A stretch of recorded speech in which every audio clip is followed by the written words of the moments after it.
ఇద్దరి మధ్య అనుబంధం చీకటి బంధం కాదని చెప్పిన సత్యం లోకం నమ్మేనా? లోకం నమ్మినా న్యాయం జరిగేనా? ఇక న్యాయం జరిగేనా? రాతి గుండె రాక్షసము రేగి రేగి రెండైతే చేసిన హోమం ప్రళయం ఆపేనా?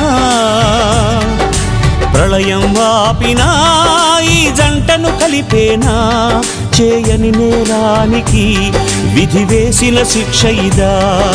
మోయని భారంతో బంగారు చిలకలు గూటిని చేరి ఏమైపోతాయో ఇంకేమైపోతాయో. ఓ